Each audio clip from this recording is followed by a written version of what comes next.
पाकिस्तान और टेररिज्म का सवाल है। आपने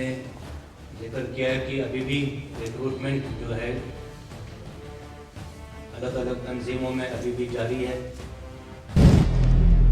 अगर आप भी लेना चाहते हैं देश दुनिया की तमाम जानकारी तो आज ही सब्सक्राइब करें हमारे चैनल को। साथ ही नीचे दिए बेल आइकन को जरूर दबाएं ताकि हर अपडेट आप तक पहुंच सके। नमस्कार, प्रभात साक्षी न्यूज नेटवर्क और आप सभी का स्वागत है। भारतीय सेनाध्यक्ष जनरल नरवणे ने आज अपनी वार्षिक प्रेस कॉन्फ्रेंस में चाइना के मुद्दे पर कहा कि एलएसी परिस्थिति बरकरार है और हमारे जो जवान हैं वहां पर विषम परिस्थितियों में तैनात हैं और हमारा मनोबल ऊंचा है। उन्होंने कहा कि जो सरकार है उसकी तरफ से भी हमें यही निर्देश हैं कि यथास्थिति को बरकरार रखा जाए और भारतीय सेना पूरी तरह से मुस्तैद है और हमारे पास जो भी बजटरी सपोर्ट है सरकार की तरफ से वो पूरा का पूरा मिल रहा है। जनरल नरवणे ने कोरोना काल में किस तरीके से सेना ने, चाहे राज्य सरकारों की मदद की बात हो या अन्य तरीके से किस तरीके से मदद की जा सकती है, जैसे ऑपरेशन नमस्ते के माध्यम से हो या अन्य माध्यमों से हो, उस पर भी विस्तार से चर्चा की और साथ ही बताया कि जो सरकार की लुक ईस्ट पॉलिसी है उसके भी काफ़ी लाभ देखने को मिल रहे हैं। उन्होंने कहा कि हम इस समय जो ऑर्डर दे रहे हैं रक्षा उत्पादों का, उन्होंने एक बड़ा रिकॉर्ड बताया, कहा कि 80 से 85% जो है ऑर्डर हैं वो भारतीय कंपनियों को जा रहे हैं और आत्मनिर्भर भारत की दिशा में जो देश कदम बढ़ा रहा है उसमें भारतीय सेना भी अपना अहम योगदान दे रही है। पाकिस्तान की जो स्टेट टेरर पॉलिसी है उस पर भी उन्होंने करारा वार किया जनरल नरवणे ने और कहा कि हमारी जो जीरो टॉलरेंस की पॉलिसी है उसको हम बरकरार रखे हुए हैं, आतंकवाद को कतई बर्दाश्त नहीं किया जाएगा। उन्होंने बताया कि किस तरीके से जम्मू कश्मीर में जो युवकों को बहका दिया जाता था, खासतौर पर कश्मीर घाटी के युवकों को बहका दिया जाता था, आतंकवाद की राह पर धकेला जाता था, तो किस तरीके से भारतीय सेना सद्भावना मिशनों के जरिए उनको सही राह पर ला रही है और जो आतंकवाद की राह पर चले गए हैं उनको मार भी गिरा रही है। तो आइए आज दिखाते हैं आपको जनरल नरवणे ने अपनी जो इस प्रेस कॉन्फ्रेंस में क्या क्या बड़ी बातें कही हैं और इन पर जो सवाल पूछे गए, खासतौर पे सीडीएस को लेकर जब सवाल पूछा गया कि 1 साल हो गया है सीडीएस को बने हुए, तो कितना सहज हुआ है भारतीय सेना के लिए जो प्रक्रियागत बाधाएं जो आ जाती थी उनको दूर करना। तो उन्होंने बताया बातचीत में प्रभात साक्षी से, खासतौर पर उन्होंने बताया कि बहुत आसानी हुई है, अब जो फाइलें हैं बहुत तेज़ी से निपटाई जाती हैं, कहीं कोई समस्या आती है तो सीडीएस है व्यवस्था जो बना दी गई है सरकार की तरफ से। और भी उन्होंने कहा कि किस तरीके से सरकार का लगातार सपोर्ट मिल रहा है और आने वाले बजट से भी उन्होंने बहुत उम्मीदें जताई हैं और कहा है कि कोरोना काल में अधिकांश मंत्रालयों को कह दिया गया था कि आपको जो क्वार्टरली आपका जो बजट है उसको आपको कम से कम उसका उपयोग में लाना है, लेकिन सेना के लिए या डिफेंस बजट के लिए ऐसी कोई भी रेस्ट्रिक्शंस नहीं थी, पूरी खुली छूट है। और ख़ास तौर पर उन्होंने जवानों का शुक्रिया अदा किया, जवानों का आभार जताया और बताया कि किस तरीके से हमारे जवान वहाँ पे विषम परिस्थितियों में अपना मनोबल ऊंचा रखते हुए भारतीय जो भूमि है उसकी रक्षा में जुटे हुए हैं। तो आइए देखते हैं जनरल नरवणे के जो आज की प्रेस कॉन्फ्रेंस थी उसके कुछ खास अंश। जहाँ तक पाकिस्तान और टेररिज्म का सवाल है, आपने जिक्र किया है कि अभी भी रिक्रूटमेंट जो है अलग अलग तंजीमों में अभी भी जारी है। ये ज़रूर है कि हम पिछले साल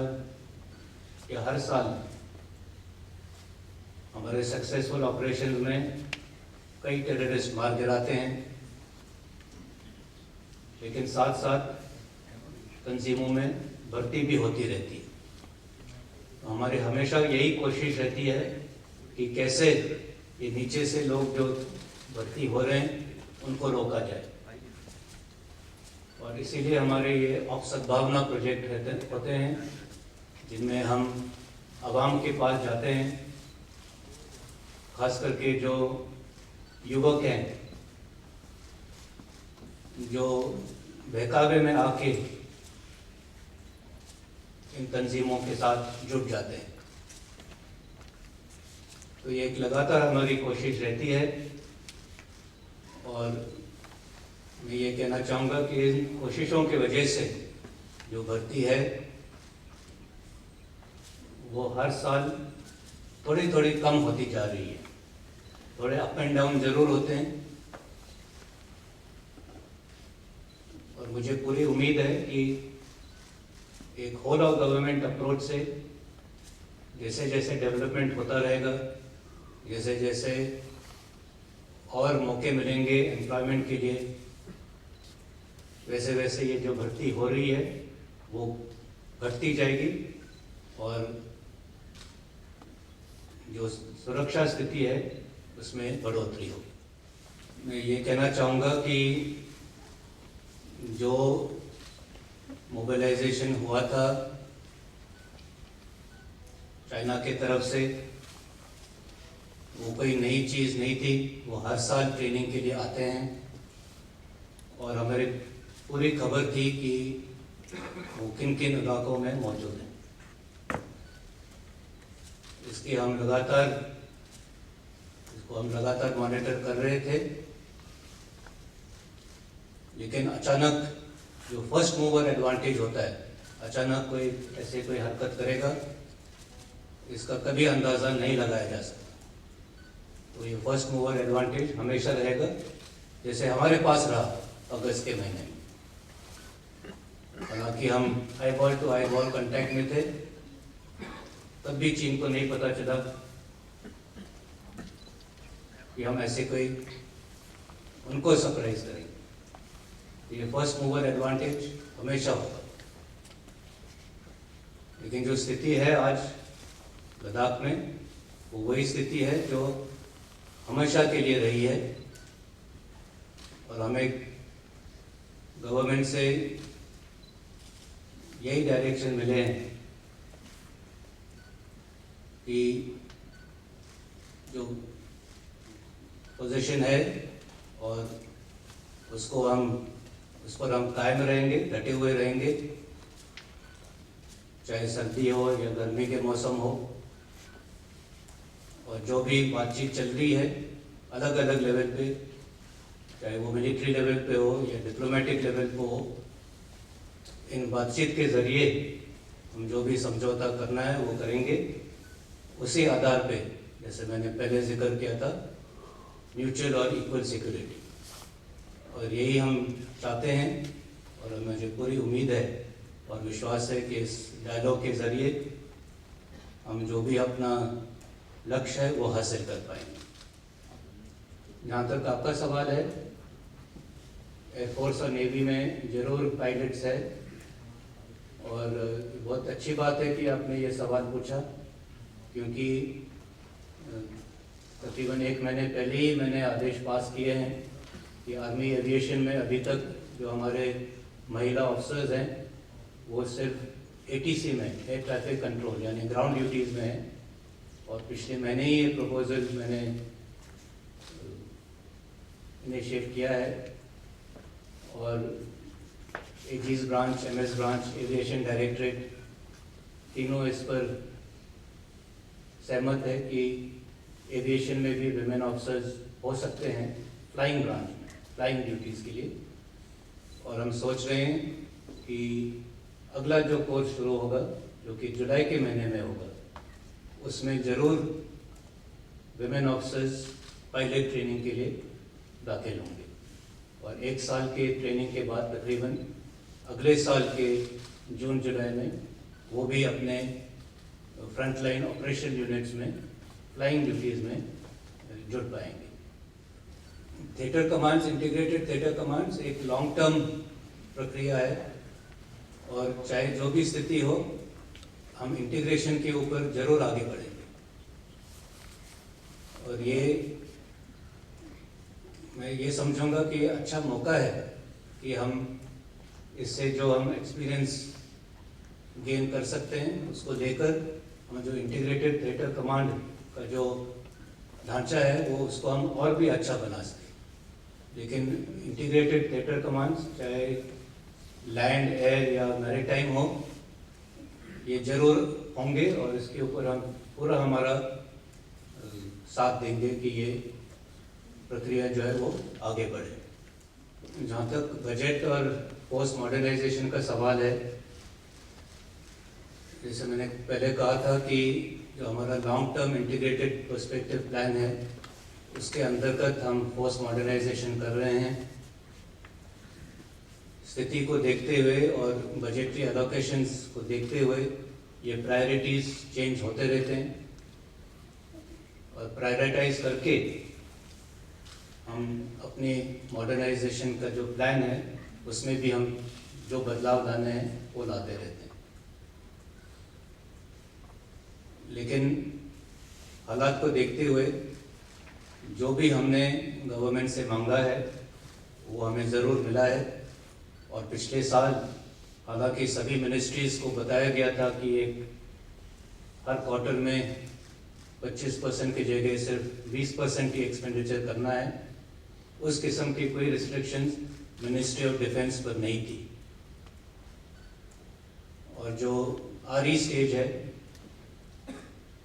उसमें भी हमें पूरी उम्मीद है कि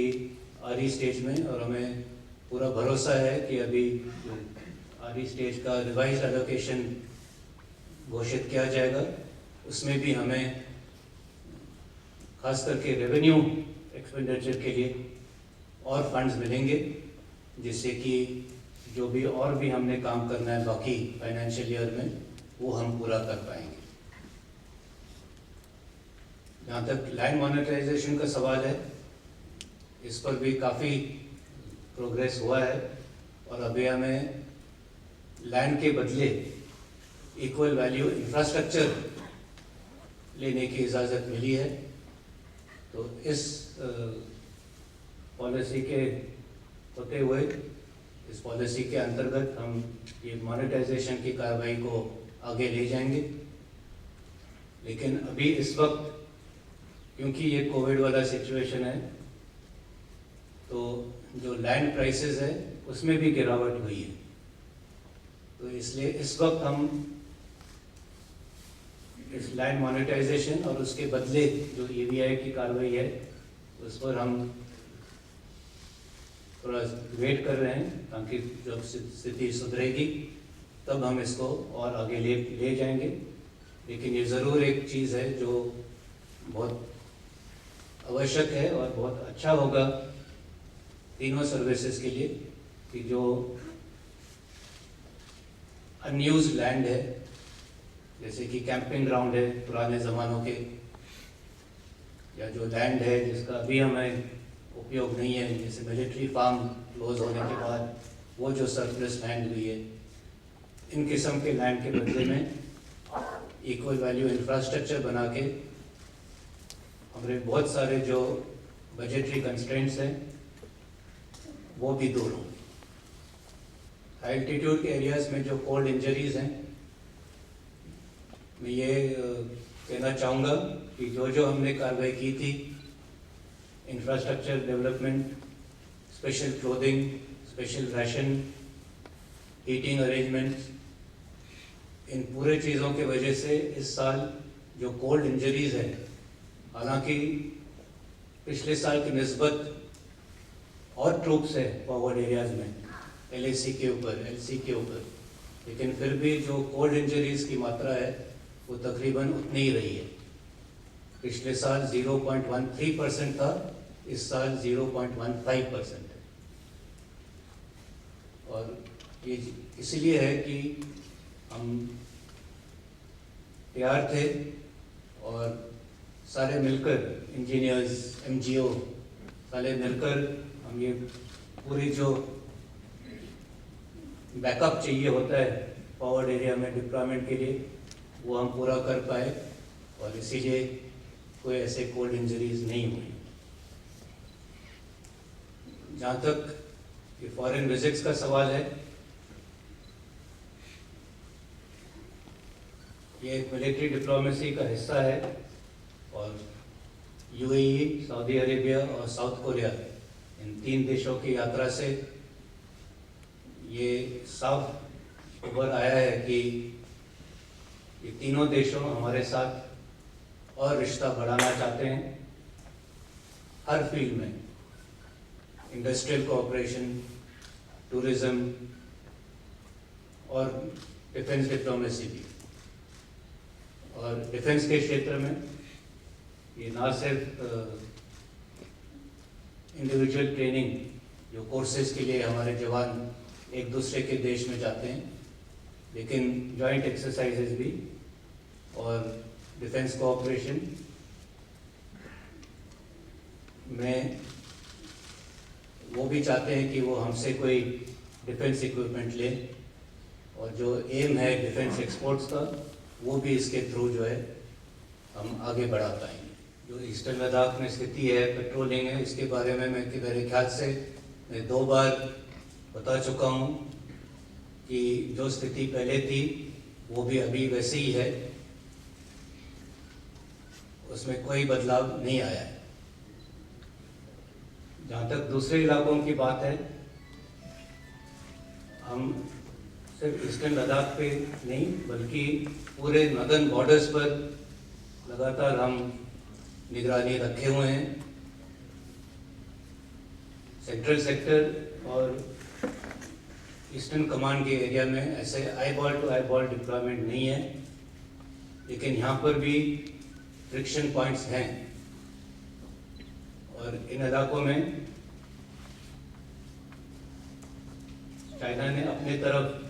काफ़ी इंफ्रास्ट्रक्चर बनाया है, नए सड़कें बनाई हैं, नए बैरक बनाए हैं। और जैसे मैं पहले कह रहा था, ये सारी चीज़ें हम हमेशा देखते रहते हैं और इनको फैक्टर इन करते हैं जब कभी हम कोई नई स्ट्रैटेजी या रणनीति बनाते हैं। जो आपने ये सवाल पूछा है स्ट्रेस के बारे में, ये रिपोर्ट मैंने भी पढ़ी है। ये मैं कहना चाहूँगा कि ये जो रिपोर्ट बनाई गई, इसका जो सैंपल साइज था वो सिर्फ 400 था, और ये मैं समझता हूँ कि एडिक्वेट सैंपल साइज नहीं है। अगर आपको 99% एक्यूरेसी चाहिए हो विद 1% मार्जिन ऑफ एरर, तो इस किस्म के स्टडी के लिए तकरीबन 19,000 सैंपल लेने चाहिए। और अगर 95% एक्यूरेसी चाहिए, वो फिर नीचे आ जाएगा तकरीबन 7-8 हज़ार सैंपल साइज। तो ये 400 का सैंपल लेके इसके ऊपर हम नहीं कह सकते कि स्ट्रेस है या स्ट्रेस नहीं है। हो सकता है कि स्ट्रेस है, मैं भी स्ट्रेस हूँ, लेकिन स्ट्रेस जो है वो बुरी बात नहीं होती है। स्ट्रेस होने से जो है अच्छा काम भी होता है। तो ये हुआ जहाँ तक वो स्ट्रेस की बात, लेकिन इससे निपटने के लिए हमने कई कदम उठाए हैं, कई एडवाइजरी दिए हैं। क्या क्या फैक्टर्स हो सकते हैं स्ट्रेस के लिए। किसी के बच्चे नहीं हो रहे, शादीशुदा जो हैं, किसी की शादी नहीं हो रही, किसी के लड़कियां 12वीं क्लास में हैं, उसका भी स्ट्रेस होता है कि अच्छा रिजल्ट आएगा या नहीं आएगा, एडमिशन कहाँ होगा। जिनके बड़े बच्चे हैं उनकी शादी होगी या नहीं होगी, उसका भी स्ट्रेस होता है। तो ये सारे हमने फैक्टर्स एनालाइज किए हैं, और इसी को मद्देनज़र रखते हुए जो लोग इन कैटेगरीज में हैं उनसे लगातार हम कंपनी कमांडर CO लेवल पर बातचीत करते रहते हैं, और जो भी अगर कुछ समस्या हो उसका हल निकालने की कोशिश जारी रहती है हमारी। और मैं ये कहना चाहूँगा कि एक्चुअली सुसाइड के जो आंकड़े हैं वो नीचे आए, बड़े नहीं हैं।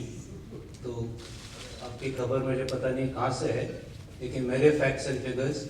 ये दिखाते हैं कि सुसाइड फिगर्स एक्चुअली कम हुए हैं। जहाँ तक बजट का सवाल है, मैंने मेरे ख्याल से इससे पहले भी इसके ऊपर बताया था कि हमारे जो डिमांड्स हैं कैपिटल और रेवेन्यू, वो हमने मिनिस्ट्री ऑफ डिफेंस के थ्रू आगे भेजे हैं, और मुझे पूरी उम्मीद है कि जो भी हमारे रिक्वायरमेंट्स हैं ओवरऑल जो नेशनल बजट है उसको मद्देनज़र रखते हुए हमें ज़रूर मिलेंगे। अगर आप पिछले साल का भी बजट देखें तो जो सेंट्रल गवर्नमेंट एक्सपेंडिचर था उसका तकरीबन 15% सबसे बड़ा हिस्सा डिफेंस बजट में था। तो किसी भी किस्म से और किसी भी तरीके से आप देखो तो जो डिफेंस के लिए जो भी आउटले करने की ज़रूरत है वो मेरे ख्याल से गवर्नमेंट कर रही है, और इस पर भी हमें आश्वासन दिया गया है की स्थिति को देखते हुए अगर कोई एडिशनल रिक्वायरमेंट हो वो भी पूरी की जाएगी। हाई एल्टीट्यूड के एरियाज़ में जो कोल्ड इंजरीज़ हैं, मैं ये कहना चाहूँगा कि जो हमने कार्रवाई की थी, infrastructure development, special clothing, special ration, heating arrangements, इन पूरे चीज़ों की वजह से इस साल जो कोल्ड इंजरीज़ है, हालांकि पिछले साल की निस्बत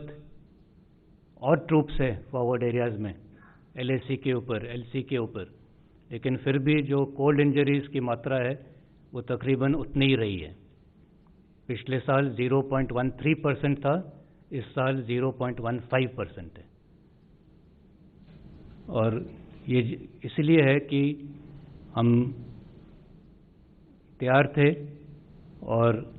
सारे मिलकर, इंजीनियर्स, MGO, सारे मिलकर हम ये पूरी जो बैकअप चाहिए होता है फॉरवर्ड एरिया में डिप्लॉयमेंट के लिए, वो हम पूरा कर पाए और इसीलिए कोई ऐसे कोल्ड इंजरीज नहीं हुए हैं।